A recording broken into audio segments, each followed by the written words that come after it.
नित्य चैतन्य में पधमई सत्य सौशील्यते विधमई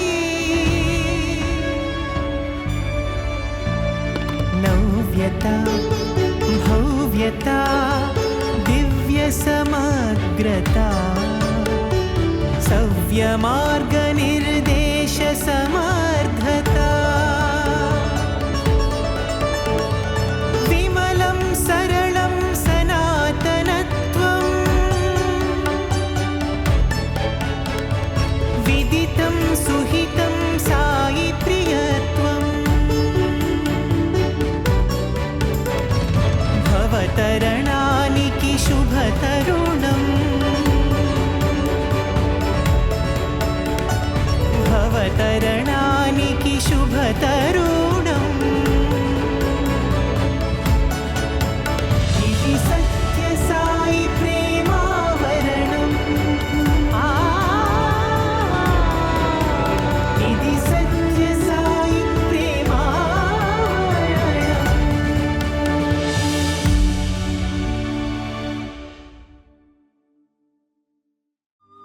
అవతరించుట అనుటలో అర్థమిదియే అనే ఒక విశాల ఛత్రం కింద కొనసాగుతున్న Shri Sathya Sai media centre Telugu stream 10వ వార్షికోత్సవ ప్రత్యేక కార్యక్రమంలో శ్రీ సత్యసాయి అవతార మహోద్యమంలో ఒక్కొక్క అమృతతుల్యమైన దశకాన్ని స్పృశిస్తూ ఈనాడు 1991 2000 దశకానికి చేరుకున్నాం. కాలస్వరూపుడు కాలాతీత స్వరూపుడు అయిన పరమాత్మ కలి వికరుణుడు కూడా. ఏది ఎప్పుడు ఎలా చెయ్యాలో సంకల్పమాత్రం చేతే నెరవేరుస్తాడు. అదేవిధంగా ఈ దశకంలో మరెన్నో మైలురాళ్లు మొలకలెత్తాయి.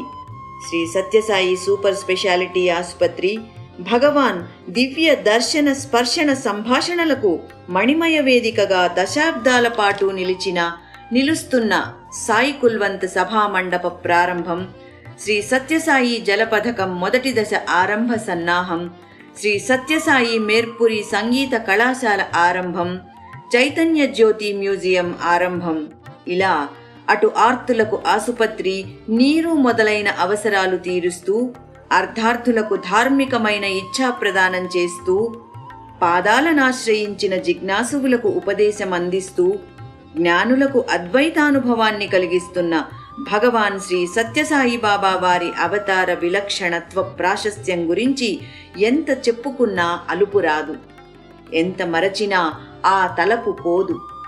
సనాతన ధార్మిక మార్గంలో తరించిపోవడానికి ఎన్నో మార్గాలున్నప్పటికీ ఈ కలియుగంలో సులభసాధ్యమైనది ప్రేమతో కూడుకుని నామస్మరణతో వేడుకుంటూ చేసే సేవా మార్గమేనని చాటి చెప్పిన భగవాన్ ముందు తాను చేసి చూపించి మార్గదర్శనం చేశారు.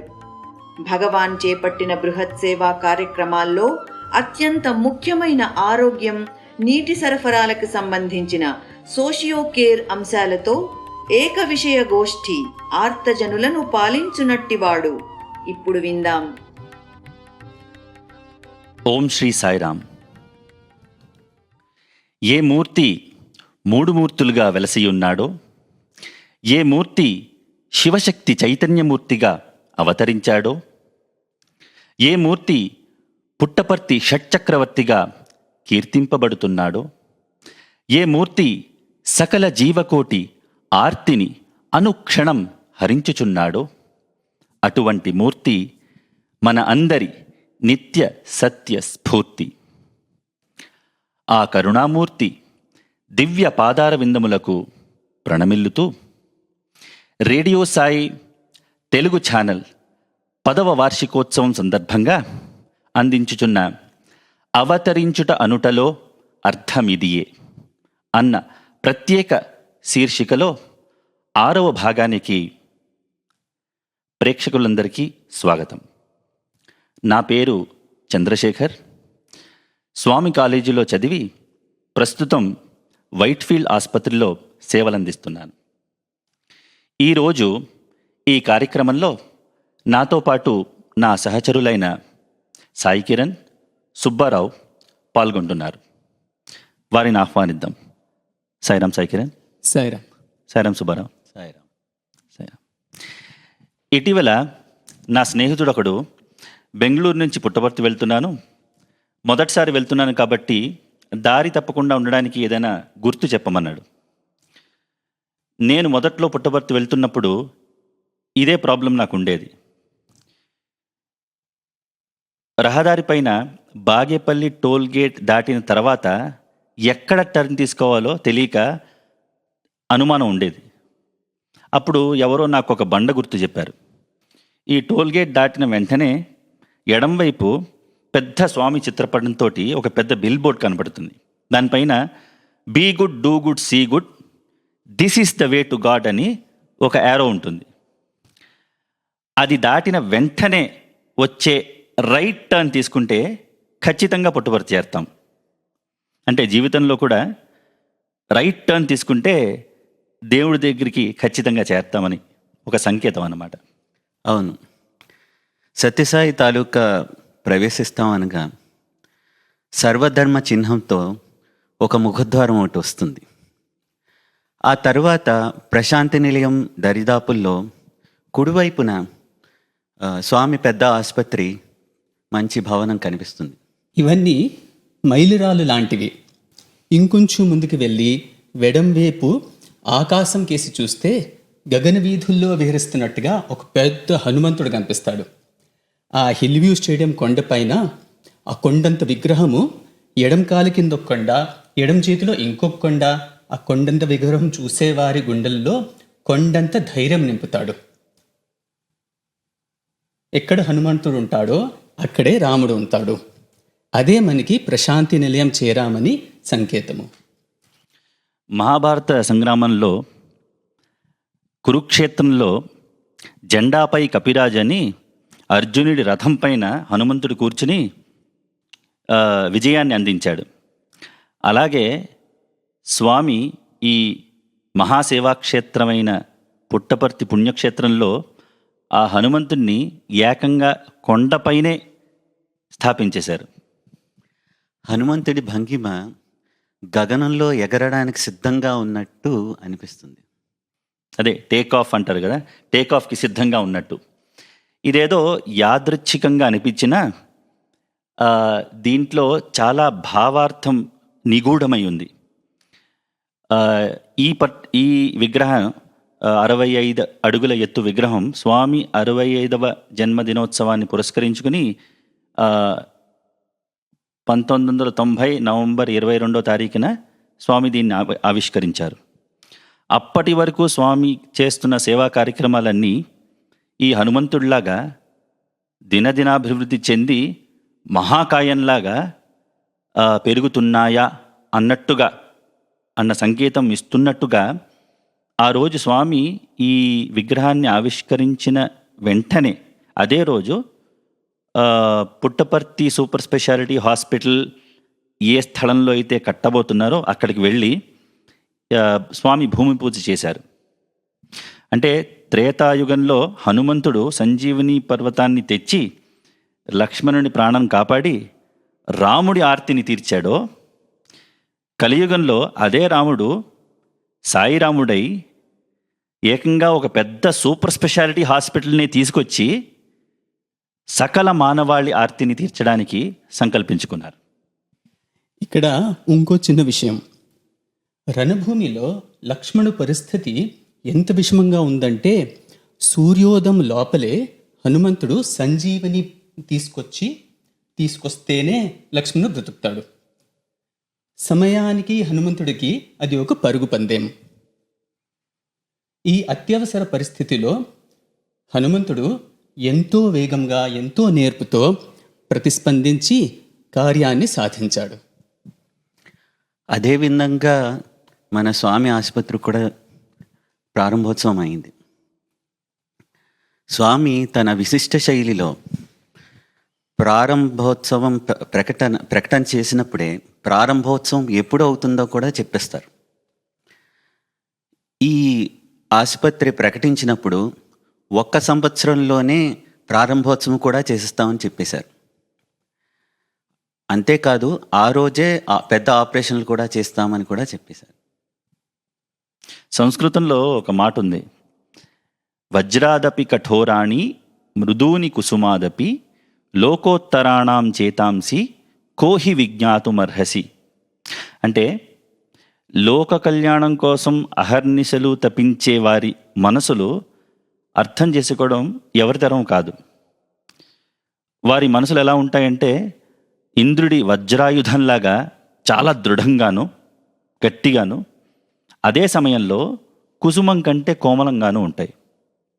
అంటే ఇవన్నీ ఈ రెండు పరస్పర విరుద్ధమైన లక్షణాలు. చాలా అతిపెద్ద కార్యాన్ని చాలా తక్కువ సమయంలో పూర్తి చేస్తామని వారు సంకల్పించుకుంటారు. ఇది అంత సులభంగా సామాన్య మానవుడికి అర్థమయ్యేది కాదు. అసాధ్యమైన ఈ బృహత్ కార్యాన్ని స్వామి అసలు ఎందుకు తలపెట్టారో స్వామి మాటల్లోనే విందాం. కనుక పల్లలు ఎందే ఇలాంటి పవిత్రమైన యొక్క శక్తిని అభివృద్ధి పరచాలని చెప్పి సంకల్పించుకొని 100 కోట్ల వ్యయం చేత మన ప్రశాంతి నందు ఒక విధమైన వైద్యాలయం స్థాపించడానికి ప్రయత్నించాము.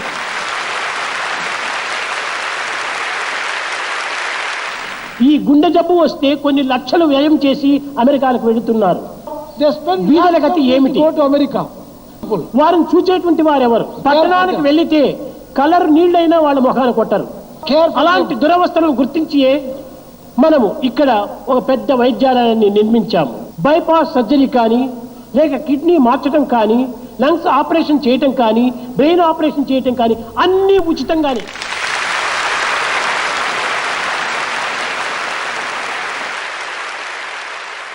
మీరు స్వామి ఉపన్యాసంలో స్వామి పదప్రయోగాన్ని గమనించారో లేదో, హాస్పిటల్ నిర్మిస్తాము అని భవిష్యత్ కాలం వాడకుండా నిర్మించాము అని భూతకాలం వాడేశారు.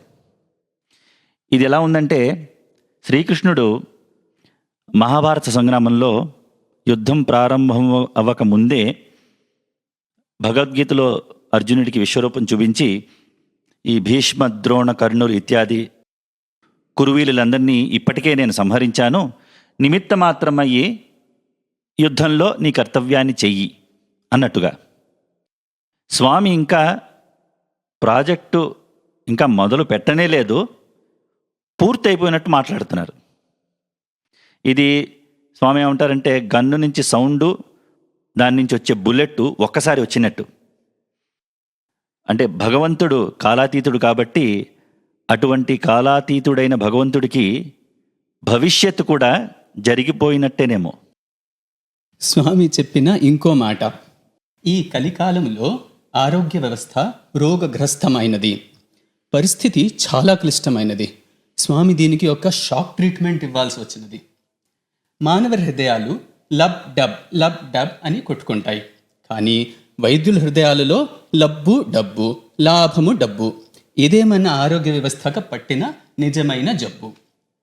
ఈ వ్యాపారం అనే క్యాన్సర్ని నిర్మూలించటానికి మన స్వామి లబ్బు డబ్బు బదులుగా లవ్వు నవ్వు ప్రవేశపెట్టారు.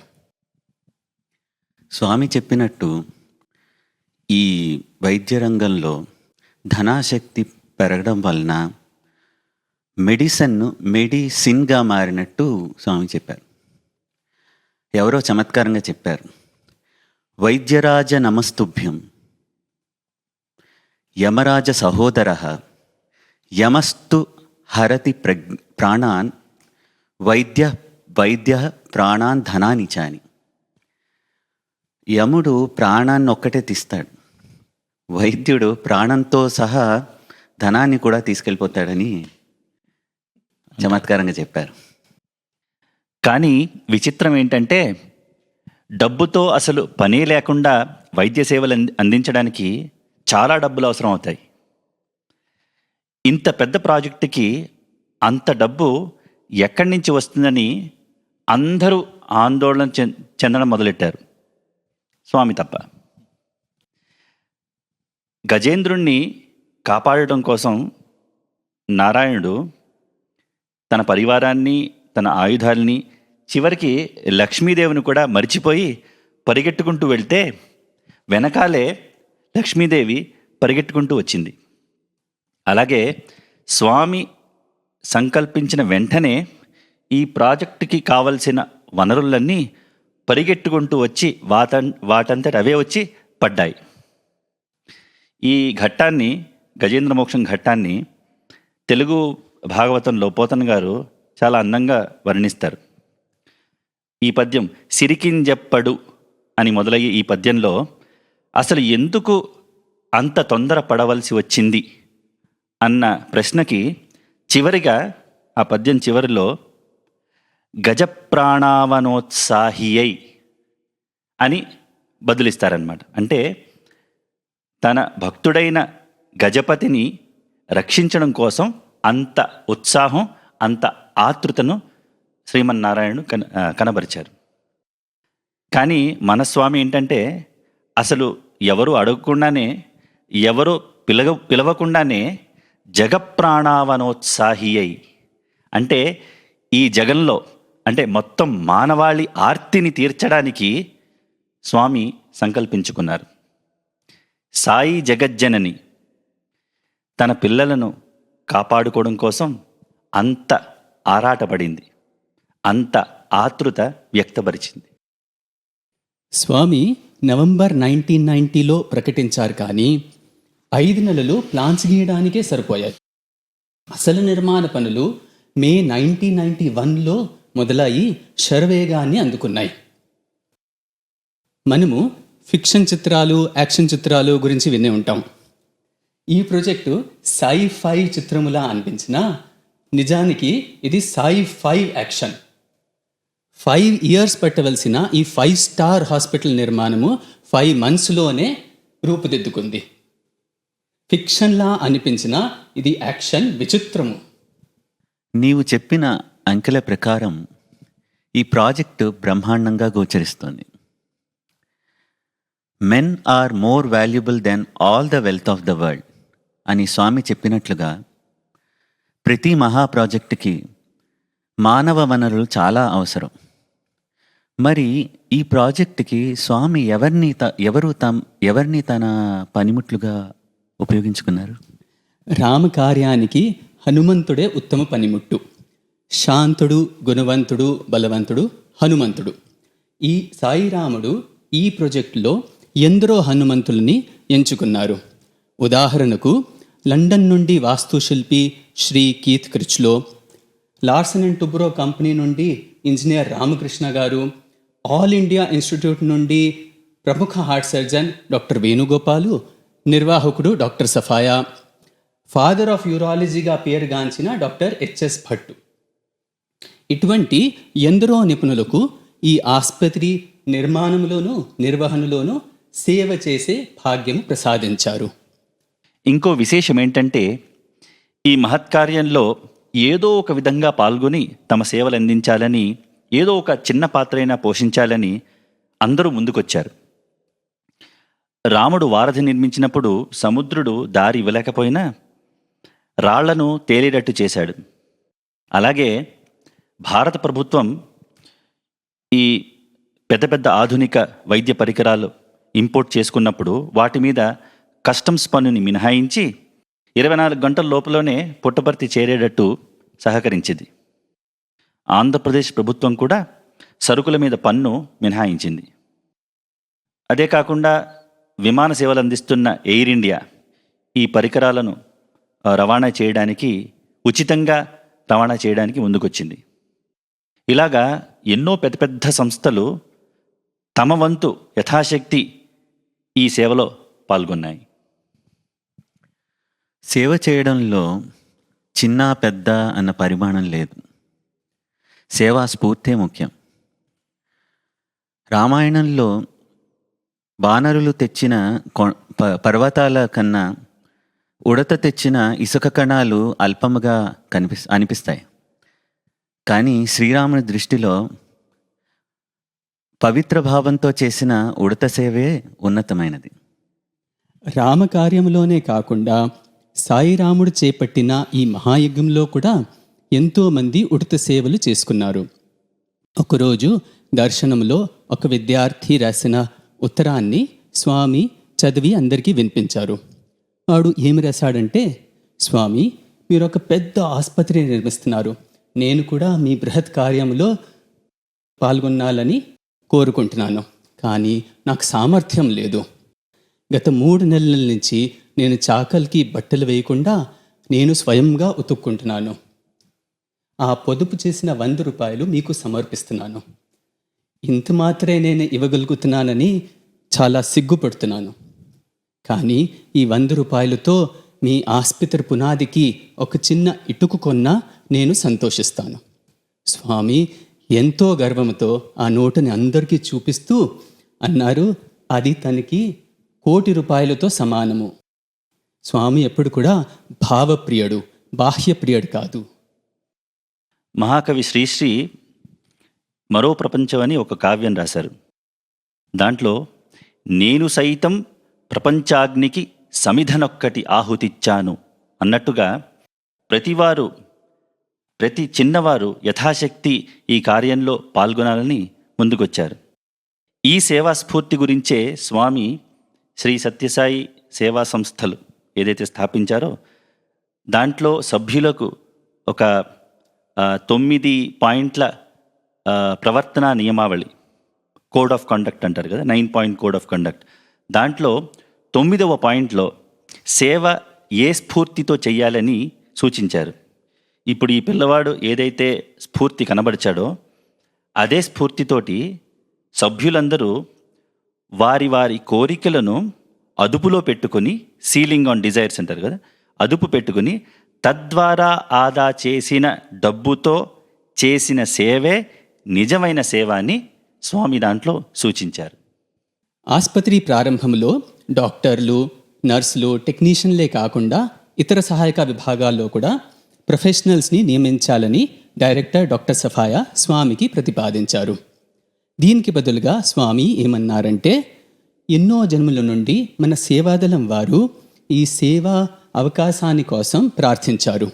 ఈ అవకాశాన్ని నేను వారికి అనుగ్రహించక తప్పదు.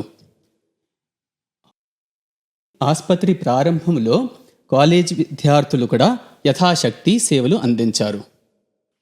ఈ రోజు వరకు మనం వీరి గురించి, ఈ గాథల గురించి, ఈ కథల గురించి మాట్లాడుకుంటున్నామంటే వారందరూ ఈ స్వామి చరిత్రలో చేరిపోయారు కాబట్టి. అందుకనే వారి గురించి మనం ఇప్పుడు కూడా మాట్లాడుకుంటున్నాం. స్వామి తరచూ అంటూ ఉండేవారు, నా చరిత్రలో చేరిపోవాలి అని. అంటే మనమందరము అవతార పురుషుని యొక్క చరిత్రలో చేరిపోతే, భగవంతుడు, శాశ్వతుడైన భగవంతుని చరిత్రలో చేరిపోతే, ఏదో విధంగా చేరిపోతే, అంతకన్నా సులభంగా మనం చరిత్ర పుటాలలో మిగిలిపోవడానికి అంతకన్నా సులభమైన మార్గం ఉండదేమో. ఈ ఆసుపత్రి స్వామి జీవితంలోనే కాదు, వైద్య రంగంలో కూడా ఒక చారిత్రాత్మక ఘట్టం. గత 30 సంవత్సరాల్లో 3 లక్షల ఆపరేషన్స్ అందించింది ఈ ఆసుపత్రి. దినదినాభివృద్ధి అయి ఈనాటికి 14 ఆపరేషన్ థియేటర్లతో, 300 బెడ్స్తో, cardiology, cardiac surgery, urology, gastroenterology, plastic surgery, orthopaedics, ophthalmology స్పెషాలిటీస్లో ట్రీట్మెంటు ఉచితంగా అందిస్తోంది ఇప్పటిదాకా. ప్రారంభమైన కొత్తలో చాలామంది మేధావులు ఈ ఉచిత చికిత్స ఎన్నాళ్ళో అని అనుమానం కూడా వ్యక్తం చేశారు. అసలు ఇటువంటి ఆసుపత్రి ఒకటి నడపటానికి సాధ్యం అవుతుందో లేదో అని అనుమానం ఉన్న తరుణంలో స్వామి 10 సంవత్సరాల తర్వాత బెంగళూరులో 2వ సూపర్ స్పెషాలిటీ హాస్పిటల్ నిర్మించి చూపించారు. ఆశ్చర్యం ఏంటంటే ఈ 2వ ఆసుపత్రి స్వామి డివైన్ మాస్టర్ ప్లాన్లో ముందుగానే భాగమై ఉంది. 1991 నవంబర్ 2వ తేదీన అమెరికా నుంచి వచ్చిన డాక్టర్ రాంబాలా గారితో స్వామి బెంగళూరులో మరొక పెద్ద ఆసుపత్రి నిర్మిస్తానని చెప్పి అప్పుడే చెప్పారు. ఇందులో గమనించవలసిన విషయం ఏంటంటే, మొదటిది ప్రారంభం అవ్వక ముందే 2వ దాన్ని గురించి స్వామి చెప్పారు. అందరికీ సర్వసాధారణంగా వచ్చే అనుమానం ఏంటంటే, పల్లెల్లో వైద్య కొరత ఉంది, అక్కడ ఒక పెద్ద ఉచితమైన ఆసుపత్రి నిర్మించారు అంటే దాంట్లో అర్థం ఉంది. కానీ బెంగళూరు లాంటి మహానగరంలో ఎన్నో పెద్ద పెద్ద ఆసుపత్రులు ఉన్నాయి. ఇంకొక ఆసుపత్రి కట్టడం ఇలాంటి నగరంలో అవసరమా అని అందరికీ అనుమానం రావచ్చు. దానికి స్వామి అవసరమే అని చెప్పారు. ఎందుకంటే నగరంలో ఎన్ని ఆసుపత్రులు ఉన్నా సరే ఏమీ ప్రయోజనం లేదు. ముఖ్యంగా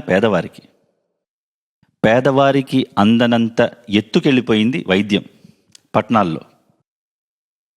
ఇటువంటి మహానగరంలో ఉచితమైన ఉన్నతమైన వైద్యం పేదవారికి అందించడానికి ప్యాలెస్ లాంటి పెద్ద ఆసుపత్రి కట్టించి వారికి వైద్య సేవలు అందించాలని స్వామి సంకల్పించారు. ఇది రెండవ ఆసుపత్రి అయినా సరే అద్వితీయమనే చెప్పుకోవాలి. స్వామి నిర్మించిన ప్రతి భవనము అందముగా కనువిందు చేస్తుంది. స్వామి 65వ జన్మదినం పురస్కరించుకుని 65 అడుగుల ఎత్తు హనుమంతుని విగ్రహం ఉండాలని చెప్పారు. అలాగే స్వామి బెంగళూరు ఆసుపత్రి వాస్తుశిల్పి శ్రీ రాజన్ సూద్ గారితో ఇలా అన్నారు: 75th బర్త్డే పర్ ఇనాగ్రేట్ కర్తా హై, ఉస్కా డోమ్ 75 ఫీట్ బడా బనావ్. 300 కోట్ల రూపాయలతో 53 ఎకరాలలో కట్టబడిన బెంగళూరు ఆసుపత్రిలో 333 బెడ్స్తో 12 ఆపరేషన్ థియేటర్లతో కార్డియాక్ న్యూరో స్పెషాలిటీ స్థాపించారు. బెంగళూరు ఆసుపత్రికి పరిమాణంలోనే కాదు, రూపకల్పనలో కూడా ప్రత్యేకత ఉంది. కే ఆకారంలో ఉన్న ఈ భవనం చూసి చాలామంది కే అంటే కర్ణాటక సూచిస్తుందని అనుకుంటారు. కానీ స్వామి కే అంటే తన కరుణ అని స్పష్టం చేశారు. ప్రారంభోత్సవం ఈ ఆసుపత్రి ప్రారంభోత్సవం ఉపన్యాసంలో స్వామి మరొక విశిష్టమైన అంశాన్ని ప్రస్తావించారు. ఇది ఈ ఆసుపత్రి బయట నుంచి చూడడానికి అందంగా ఉండడం మాత్రమే కాదు, దీనికి ఒక దివ్యమైన సామర్థ్యం ఉంది అన్నారు. దానివల్ల యావత్ ప్రపంచమే ఇక్కడికి ఆకర్షింపబడుతుంది అన్నారు. ఇదే విషయాన్ని అప్పట్లో ఆ రోజు వచ్చిన చీఫ్ గెస్ట్ శ్రీ అటల్ బిహారీ వాజ్పేయి గారు ఏమన్నారంటే, ఇధర్ దవా భీ మిల్తా హై ఔర్ దువా భీ మిల్తా హై. అంటే ఇక్కడ ఔషధం కూడా లభిస్తుంది, దువా అంటే దైవానుగ్రహం కూడా లభిస్తుంది అని. అందుకనే ఈ వీటిని ఆసుపత్రులు అనకుండా వైద్యాలయాలు అని కొనియాడతారు. వైద్యులు ఇక్కడికి వచ్చిన వారికి భౌతికంగా వైద్యం అందిస్తే, ఇక్కడున్న వాతావరణం, చక్కని గాలి, చక్కని వెలుతురు, పచ్చదనం, ప్రేమతో పెట్టే పౌష్టికాహారం, వీటి వల్ల మానసిక ఆరోగ్యం లభిస్తుంది. ఇదే కాకుండా ఇక్కడ పనిచేస్తున్న సిబ్బంది, సేవాదళం వారి సేవా స్ఫూర్తి వల్ల, ప్రేమతో చేసే సేవ వల్ల ఆధ్యాత్మిక ఆనందం కూడా కలుగుతుంది. అన్నిటికీ మించి స్వామి దైవానుగ్రహం, దివ్యమైన అనుగ్రహం వారికి లభిస్తుంది. దీనివల్ల వాళ్ళకి పరిపూర్ణ ఆరోగ్యం లభించి ఆనందంగా వారి జీవయాత్రలో ఉన్నత స్థాయికి వెళ్ళడానికి దోహదపడుతుంది. అందుకేనేమో స్వామి దీనిని శ్రీ సత్యసాయి ఉన్నత వైద్యాలయం అని పేరు పెట్టారు కాబోలు. ఈ గత 20 సంవత్సరాలలో ఈ ఆసుపత్రిలో 1,25,000కు పైగా గుండె, మెదడు, వెన్నెముకకి సంబంధించిన చాలా పెద్ద పెద్ద ఆపరేషన్లు చేశారు. ఈ హాస్పిటల్స్కి దాకా రాగలిగే రోగులకు తప్పగా ప్రయోజనము ఉంటుంది. కానీ రాలేని వారి గతి ఏమిటి? దేవుడి దర్శనానికి గుడికి వెళ్ళలేని వారి కోసం ఆ భగవంతుడు పల్లకిలో ఊరేగుతూ అందరికీ దర్శనం ఇస్తాడు. అదే విధముగా ఈ హాస్పిటల్స్కి వచ్చి చికిత్స పొందే అవకాశం లేని వారి కోసం స్వామి 2006లో సంచార హాస్పిటల్ ప్రారంభించారు. ఈ విధముగా డాక్టర్ నరసింహన్ గారి నాయకత్వంలో డాక్టర్సు గ్రామాలకి వెళ్ళి చికిత్స అందిస్తారు. పుట్టపర్తి చుట్టుపక్కల ఉన్న 6 మండలాల్లో 400 గ్రామాలలో ఉన్న ప్రజలకి సేవలు అందించే ఏర్పాటు చేశారు. ఈ సంచార్ వైద్యాలయంలో ఆధునిక సాంకేతిక పరికరాలతో ఎక్స్రే, ఈసీజీ, అల్ట్రాసౌండ్, రక్త పరీక్షలు, చిన్న చిన్న ఆపరేషన్లు, దంతవైద్య సేవలు అందిస్తున్నారు. వివిధ స్పెషాలిటీస్కి సంబంధించిన 500 వైద్యులు స్వచ్ఛందంగా సేవలు అందిస్తున్నారు. సంపూర్ణ వైద్యము ఈ సంచార్ హాస్పిటల్స్కి ఒక లక్ష్యము. ఈ ఆసుపత్రిలో ఒక ప్రత్యేకత ఉంది. అదేంటంటే స్వచ్ఛత, ఆరోగ్య సూత్రాలు, మంచి ఆహార విహారాలు, రోగ నివారణ పద్ధతులు పల్లె ప్రజలకు చక్కగా అర్థమయ్యేటట్లు ప్రదర్శనల ద్వారా, సంభాషణల ద్వారా బోధన చేస్తారు. అంతేకాకుండా గ్రామస్తులు దుర అలవాట్లకి జోలికి పోకుండా వారి కుటుంబాలలో, గ్రామంలో సమైక్యత అభివృద్ధి అయ్యేటట్లు, దైవభావం పెంపొందించుకునేటట్లుగా బోధనలు కూడా చేస్తారు. పూర్వం మన కుటుంబాల్లో ఫ్యామిలీ డాక్టర్ అనే కాన్సెప్ట్ ఉండేది. అంటే కుటుంబంలో ఎవరికి ఏ చిన్నపాటి అనారోగ్యం వచ్చినా సరే ఫస్ట్ ఆ డాక్టర్ దగ్గరికే వెళ్ళేవారు. దాని తర్వాత ఆ డాక్టర్ ఏమి సూచిస్తే, ఏం రికమెండ్ చేస్తే దాని ప్రకారంగా నడుచుకునేవారు. ఈ మొబైల్ హాస్పిటల్ స్టార్ట్ అయిన తర్వాత ఈ 500 డాక్టర్లు ఎవరైతే గ్రామాల దగ్గరికి వెళ్తున్నారో ఈ గ్రామస్తులందరి కుటుంబాలకి వీళ్ళే ఫ్యామిలీ డాక్టర్లు అయిపోయారు. ఆ మొబైల్ హాస్పిటలే ఫ్యామిలీ హాస్పిటల్ అయిపోయింది. ఈ డాక్టర్లు వారి కుటుంబాల్లో ఒక భాగం అయిపోయారు. స్వామి వారి జీవితాల్లో ఒక భాగం అయిపోయారు. దానివల్ల ఆ గ్రామస్తులలో ఊహించలేనంత పరివర్తన వచ్చింది. ధర్మ అర్థ కామ మోక్షానాం ఆరోగ్యం మూలముత్తమం అంటారు. జీవిత పరమార్థాన్ని పొందటానికి ఆధారము మంచి ఆరోగ్యము. మంచి ఆరోగ్యముకి ఆధారము స్వచ్ఛమైన త్రాగునీరు. నీరు, ఆరోగ్యము, ఈ రెండిటికి అన్యోన్య సంబంధం ఉన్నది. బహుశా అందుకేనేమో స్వామి ఆసుపత్రి వార్షికోత్సవ సందర్భాలలో ఈ వాటర్ ప్రొజెక్ట్స్ గురించి ప్రస్తావించారు. పుట్టపర్తి ఆసుపత్రి 3వ వార్షికోత్సవంలో అనంతపురం జిల్లాకి, వైట్ఫీల్డ్ ఆసుపత్రి 1వ వార్షికోత్సవంలో చెన్నై నగరానికి వాటర్ ప్రాజెక్ట్స్ గురించి ప్రకటించారు. అనంతపురం జిల్లా వాసుల నీటి కష్టాలు ఎవరో చెప్తే తెలుసుకొని స్వామి స్పందించలేదు. ఇది స్వామి స్వయంగా అనుభవించిన కష్టాలు చిన్నతనంలో. 1939 స్వామి 12 ఏళ్ల వయసులో ఉన్నప్పుడు ఉరవకొండలో వారి అన్నగారి దగ్గర చదువుతున్న రోజుల్లో ఇంటి నుంచి 1 కిలోమీటర్ దూరంలో ఉన్న బావి నుండి రోజు 3 సార్లు పైకి కిందకి తన భుజాలపైన స్వామి నీరు తెచ్చిపెట్టేవారు. వారి కుటుంబానికే కాకుండా ఇరుగు పొరుగు వారికి కూడా స్వామి నీరు తెచ్చి అందించేవారు. అందుకని ఈ కష్టాలు వ్యక్తిగతంగా స్వామి అనుభవించారు. ఈ కష్టాల నుండి శాశ్వతంగా అనంతపురం జిల్లా వాసుల్ని విముక్తి చేయాలని స్వామి సంకల్పించుకున్నారు. కానీ అనంతపురం జిల్లా చాలా మటుకు బంజరు భూమి. దాంట్లో ఒక నది కానీ ఒక జలాశయం కానీ ఏమీ లేదు. భూగర్భ జలాలలో చాలా మటుకు ఫ్లోరైడ్ ఉండడం వల్ల అక్కడున్న ప్రజలకి దంతాలకి, ఎముకలకి సంబంధించిన రోగాలు చాలా ఎక్కువగా వస్తుండేవి. ఎన్ని గవర్నమెంట్లు వచ్చి వెళ్ళినా 100 సంవత్సరాల వరకు ఎవరు వీరిని ఆదుకోలేకపోయారు.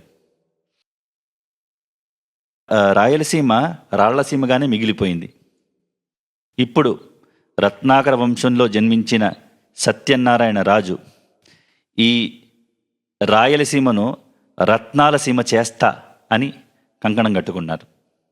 1994లో అప్పటి ప్రధానమంత్రి శ్రీ నరసింహారావు గారి సమక్షంలో స్వామి అనంతపురం జిల్లా ప్రజల తరఫున త్రాగునీటి కొరత గురించి ప్రస్తావించారు. వెంటనే ప్రభుత్వం ఆదుకోవాలని విజ్ఞప్తి చేశారు. నెలలు గడిచినా ప్రభుత్వం నుంచి ఏ విధమైన స్పందన కనిపించలేదు. ప్రజల దాహార్తి భరించలేక స్వామి తానే స్వయంగా ఈ మహాయజ్ఞాన్ని తలపెట్టారు. ఈ పెద్ద అనంతపూర్ తాగునీటి ప్రాజెక్టులో ఎంతమందికి వీలైతే అంతమందికి ఎంత ఖర్చు అయినా లెక్క చేయకుండా అతి తక్కువ సమయంలో శాశ్వతంగా పరిష్కారం చేయమని అధికారులను ఆదేశించారు. 250 కోట్ల రూపాయల ఖర్చుతో 731 గ్రామాలలో ఉన్న 32 లక్షల ప్రజలకు నీరు అందించారు. 2000 కిలోమీటర్ల మేరకు పైపులు వేసి 400 రిజర్వాయర్లు కట్టారు.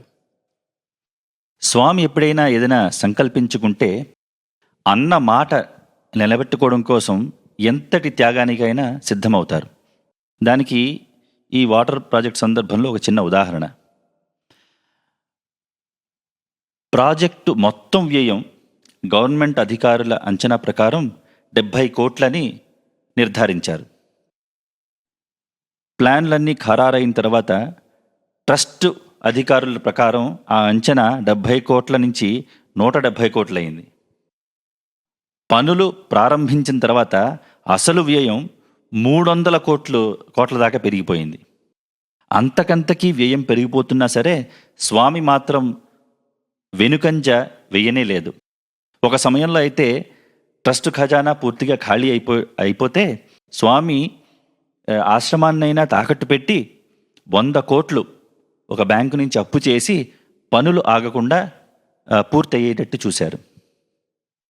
అలనాడు శ్రీనివాసుడు తన కళ్యాణం కోసం కుబేరుడి నుంచి అప్పు చేశారంటారు.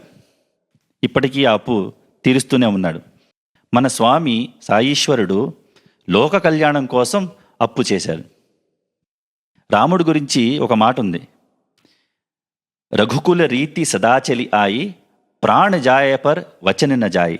అంటే రాముడు ప్రాణాన్నైనా వదులుతాడేమో కానీ మాటని మాత్రం వెనుకంజ వేయడు. అలాగే మన సాయిరాముడి మాట అంటే మాటే. రాయలసీమ లోపల త్రాగడానికి కూడా నీరు లేక చాలా అవస్థపడుతున్నారు. ఈ అనవసరంగా సముద్రంలో చేర్చేటువంటి ఈ జలమంతా కూడాను రాయలసీమకు మళ్లించి ప్రజలందరూ కూడాను ఆంధ్ర వాళ్ళు కానీ తమిళ వాళ్ళు కానీ ఇంకా మహారాష్ట్ర అన్ని రాష్ట్రంలో కూడాను సుఖంగా ఉంటుండాలి. కనుకనే ఈ వాటర్ను రాయలసీమకు సప్లై చేసి ఈ యొక్క దుర్భిక్షాన్ని కొంతవరకు తగ్గించాలని నేను ఆశిస్తున్నాను. ఈ యొక్క రాయలసీమకు ఈ యొక్క వాటర్ సప్లై చేయటం లోపల అనేక రకమైనటువంటి ధన ఖర్చులు కూడా ఉంటున్నాయి. దానికి 1 కోటో 2 కోట్లో లేకపోతే 100 కోట్లో 200 కోట్లో నేను ఇస్తాను. అనంతపురం వాటర్ ప్రాజెక్ట్ పూర్తి అయిన తర్వాత ఒకరోజు ఈ ప్రాజెక్ట్ వల్ల లబ్ధి పొందిన గ్రామాల నుండి కొంతమంది పెద్దలు స్వామికి కృతజ్ఞత తెలియజేయడానికి వచ్చినప్పుడు స్వామి సహజంగా వారితో ఇలా అన్నారు, బంగారు, మీరు తప్పు చేస్తున్నారు. నాకు దాహం వేసింది, నేను నీరు తెచ్చుకున్నాను. నేను నీరు తాగి నా దాహాన్ని తీర్చుకున్నాను. మరి దీనికి నేను నాకే థ్యాంక్స్ చెప్పుకుంటానా? మీరు నాకు థ్యాంక్స్ చెప్పాల్సిన అవసరం లేదు. నిజానికి ఈ అద్భుతమైన అవకాశాన్ని ఇచ్చినందుకు నేనే మీకు థ్యాంక్స్ చెప్పాలి. స్వామి నిస్వార్థ ప్రేమకు, నిస్వార్థ సేవకు ఇది ఒక తార్కాణం. స్వామి ప్రతి ఉపన్యాసములో భక్తులని దివ్య ఆత్మస్వరూపులారా అని సంబోధించేవారు. ఇది కేవలం ఒక స్టేట్మెంట్ కాదు, స్వామి ఏకాత్మ భావం అనుభవిస్తారని చెప్పడానికి ఇది ఒక ఉదాహరణ.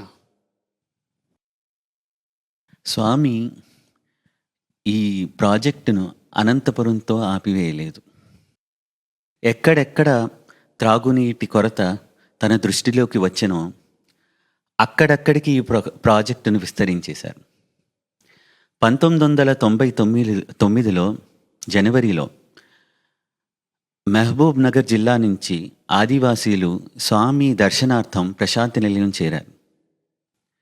వారి పరిస్థితులను విని స్వామి మహబూబ్ నగర్, మెదక్ జిల్లాలలో కూడా ఈ త్రాగునీటి సౌకర్యం కలిగించారు. ఈ ప్రాజెక్టు పైన 60 కోట్లు వ్యయం చేసి 320 గ్రామాల్లో 10 లక్షల మంది ప్రజలకు త్రాగునీటి సౌకర్యం కలిగించారు. నవంబర్ 2000 స్వామి 75వ జన్మదినోత్సవం నాటికి ఈ ప్రాజెక్టు పూర్తి అయింది. జనవరి 2002లో వైట్ఫీల్డ్ ఆసుపత్రి మొదటి వార్షికోత్సవంలో స్వామి చెన్నై నగర వాసుల మంచినీటి కష్టాల గురించి ప్రస్తావించారు. మంచినీటితో కూడా వ్యాపారం చేస్తున్నారని బాధపడుతూ, ధనవంతులు నీరు కొనుక్కోగలరు, మరి బీదవారి గతి ఏమిటి అని అడిగి స్వామి అకస్మాత్తుగా నేను చెన్నైకి నీరు అందిస్తానని ప్రకటించారు. చెన్నై వాసుల కష్టాలు ఈనాటివి కాదు. ఎన్నో దశాబ్దాల నుంచి చాలా గవర్నమెంట్లు ఈ సమస్యని పరిష్కరించడానికి ప్రయత్నం చేశారు. దగ్గరలో ఏ జలాశయం లేకపోవడం వల్ల ఆ పట్టణానికి కృష్ణానది నుంచి నీరు అందించడానికి మహారాష్ట్ర, ఆంధ్రప్రదేశ్, తమిళనాడు గవర్నమెంట్లు తెలుగు గంగా ప్రాజెక్ట్ పేరిట ఒక ప్రాజెక్ట్ని ప్రారంభించారు. ఆ ప్రాజెక్టులో భాగంగా కృష్ణానది జలాలు కాండలేరు రిజర్వాయర్ మీదుగా చెన్నైకి దగ్గరలో ఉన్న పూండి రిజర్వాయర్కి చేరవలసింది వచ్చింది. ఈ కాలువ 150 కిలోమీటర్ల పొడుగ్గా ఉన్న ఈ కాలువని తెలుగు గంగా అని నామకరణం చేశారు. ప్రాజెక్టు పూర్తయింది, నీళ్లు ఇంకిపోయాయి, నిధులు ఆవిరైపోయాయి, కానీ చెన్నై వాసుల దాహార్తి మాత్రం తీరలేదు. స్వామి 2002 జనవరిలో ప్రకటించిన తర్వాత, చెన్నై ప్రాజెక్టు ప్రకటించిన తర్వాత శరవేగంగా పనులు మొదలుపెట్టి ఈ 150 కిలోమీటర్ల పొడుగున్న ఈ తెలుగు గంగ కాలువను ఆధునిక సాంకేతిక పరిజ్ఞానంతో 300 కోట్ల రూపాయలు ఖర్చు పెట్టి మరమ్మతులు చేయించి చివరికి నవంబర్ 2004 కల్లా ప్రాజెక్టు పూర్తి చేసి చెన్నై దాహార్తిని తీర్చారు. 2007లో జనవరిలో స్వామి చెన్నై పర్యటించారు. అప్పటి ముఖ్యమంత్రి కరుణానిధి గారు స్వయం ప్రకటిత నాస్తికుడు. ఆయన ఈ భగీరథ ప్రయత్నాన్ని, స్వామి చేసిన ఈ భగీరథ ప్రయత్నాన్ని గుర్తించి అక్కడ చెన్నై సిటిజన్స్ కాన్క్లేవ్ పేరిట ఒక పెద్ద అభినందన సభ ఏర్పాటు చేసి చెన్నై వాసుల తరఫున స్వామికి కృతజ్ఞతలు తెలిపారు. 2004లో జీవనది ప్రవహిస్తున్న గోదావరి జిల్లాల్లో 500 గ్రామాలకి నీరు అందించారు. ఒక ఆసక్తికరమైన విషయము ఏమిటంటే, ఈ ప్రాజెక్టులు అమలు చేయడానికి ట్రస్ట్ ఇంజనీర్లు అక్కడికి వెళ్ళినప్పుడు అక్కడ కొన్ని కొండ అడవి ప్రాంతాల్లో నక్సలైట్లు ఉండేవారు. స్వామి ప్రజలకు సేవ చేయడానికి ఈ ఇంజనీర్లు అక్కడ పంపించారని వాళ్ళు తెలుసుకొని ఆ నక్సలైట్లు కూడా ఆనందించి ఆ ఇంజనీర్లకి పైపులు వేయడానికి సహాయం చేశారు. నిస్వార్థ ప్రేమ నిస్వార్థ సేవగా వ్యక్తమైనప్పుడు హృదయ పరివర్తన కలుగుతుంది. స్వామి చేపట్టిన అన్ని ప్రాజెక్టుల అంతిమ లక్ష్యం ఈ హృదయ పరివర్తనే. 1990-2000 ఈ సంవత్సరాల మధ్యలో ఉన్న దశాబ్దం మన ముగ్గురికి కూడా చాలా ప్రత్యేకమైనది. ఎందుకంటే మన ముగ్గురం ఆ దశాబ్దంలోనే స్వామి కాలేజీలో చేరి స్వామి సన్నిధికి రావడం జరిగింది. అదే దశాబ్దంలో చాలా మట్టుకు ఈ ప్రాజెక్టులు, దేని గురించి అయితే మనం చర్చిస్తున్నామో ఆ ప్రాజెక్టులన్నీ మనం అక్కడ ఉండగానే మన కళ్ళ ముందే ప్రారంభమయ్యాయి, అమలు కూడా జరిగాయి. అయినా సరే వాటి పరిమాణము, వాటి ప్రభావము, సమాజం మీద, మానవ జాతి మీద ఉన్న ప్రభావము మనకి అంత అవగాహన గ్రహించలేకపోయాం. ఇన్ని సంవత్సరాలు గడిచినా సరే ఇప్పుడు కొంత మనకి అవగాహనలోకి వస్తుంది. కానీ అసలు ఎప్పటికైనా మనకి ఈ ప్రాజెక్టులు మానవ జాతి మీద ఉన్న ప్రభావం పూర్తిగా అర్థమవుతుందో లేదో అది ప్రశ్నార్థకమే. ఈ ఘటనలు జరిగి ఎన్నో సంవత్సరాలు గడిచినా ఈ రోజుకి కూడా మనము ఎందుకు చర్చిస్తున్నాము? ఈ ప్రాజెక్టుల ఉద్దేశము ఆర్తజనులకు ఉపశమనం కలిగించడం మాత్రమే కాదు, వీటిని అమలు చేసే క్రమములో, స్వామి వాకులలో, చేష్టలలో అందరూ నేర్చుకోవలసిన ఎన్నో పాఠాలు ఇమిడి ఉన్నాయి.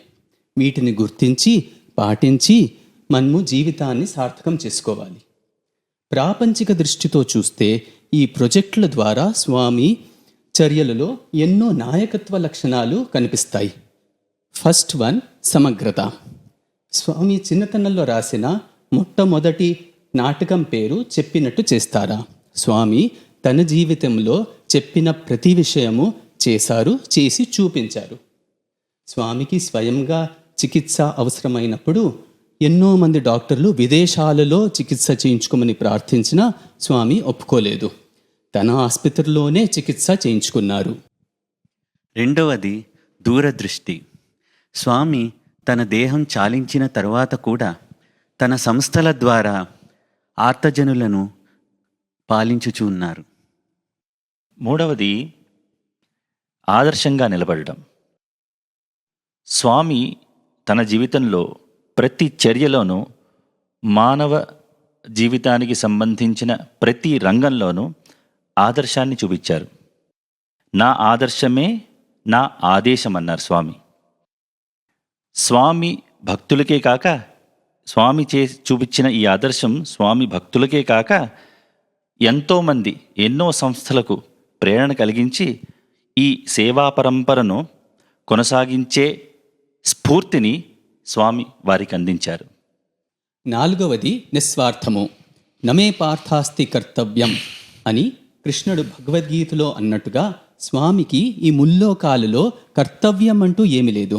అయినప్పటికీ ప్రతిక్షణం లోక కళ్యాణ కార్యంలో నిమగ్నమై ఉండేవారు. ఐదవది వినయము. స్వామి తన కార్యాలన్నీ తానే స్వయంగా చేసిన గుర్తింపు మాత్రం ఇతరులకు అందించేవారు.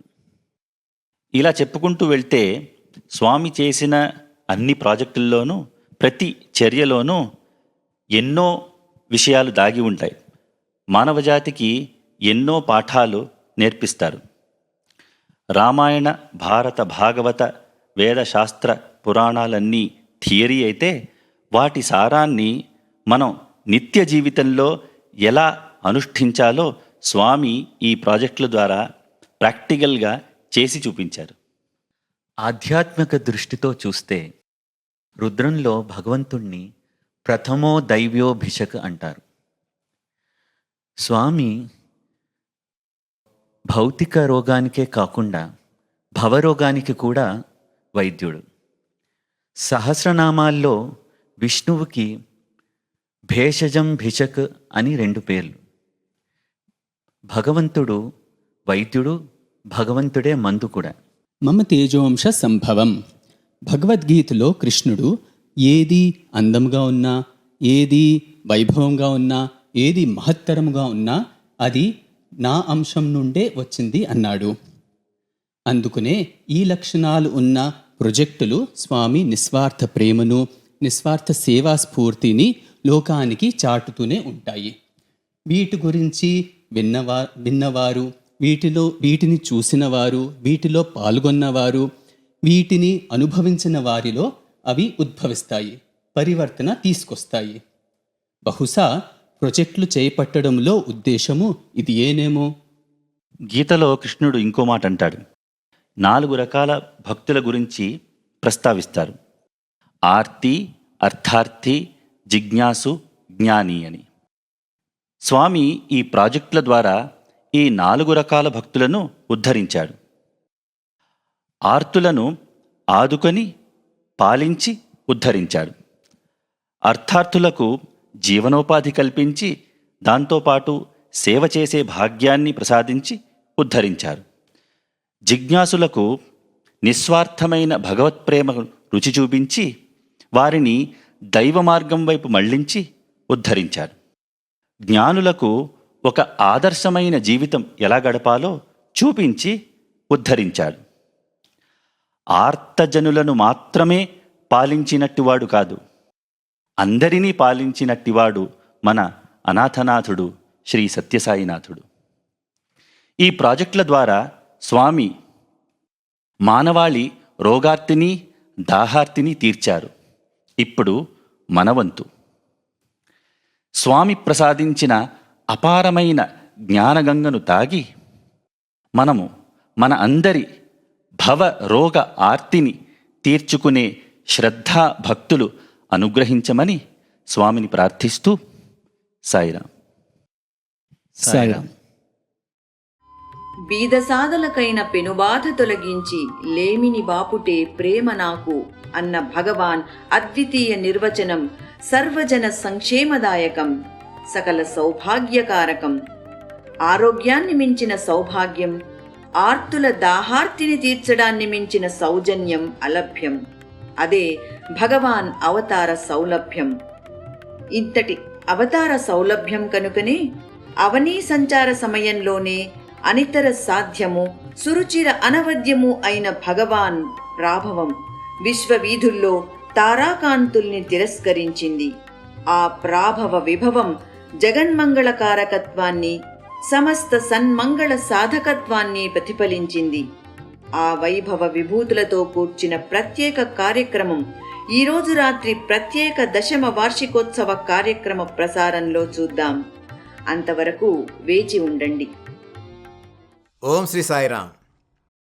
Shri Sathya Sai media centre Telugu stream 10వ వార్షికోత్సవం సందర్భముగా తెలుగు వీక్షకులకు, శ్రోతలకు, ఛానల్ కార్యవర్గమునకు, సాంకేతిక నిపుణులకు అందరికీ కూడా ఈ 10వ వార్షికోత్సవ శుభ అభినందనలు తెలియజేస్తూ ఉన్నాను. శ్రీ సత్యసాయి మీడియా సెంటర్ వినూత్నమైన ఒరవడిలో శ్రీ సత్యసాయి యొక్క అనేకములైన సందేశములను, శ్రీ సత్యసాయి వాహినులను, భజనలను బహువిధములుగా ఆబాల గోపాలము అలరించే విధముగా అనేక ప్రయత్నాలు చేయటం బహుముచ్చటగా ఉన్నది. చిన్నపిల్లలకు తగినటువంటి విధముగా చిన్న కథలు, నాటికములు, రూపకములు అన్నిటిని కూడా అందించుటలో వారు చేస్తున్నటువంటి విశేషమైన కృషిని అభినందిస్తూ, ఇంకా మున్ముందు అనేకములైనటువంటి కార్యక్రమాలను రూపకల్పన చేసి జనబాహుళ్యానికి అందించవలన కోరికను, ఆకాంక్షను తెలియజేస్తూ అందరికీ శుభాకాంక్షలు తెలియజేసుకుంటున్నాను. జై సాయిరామ్.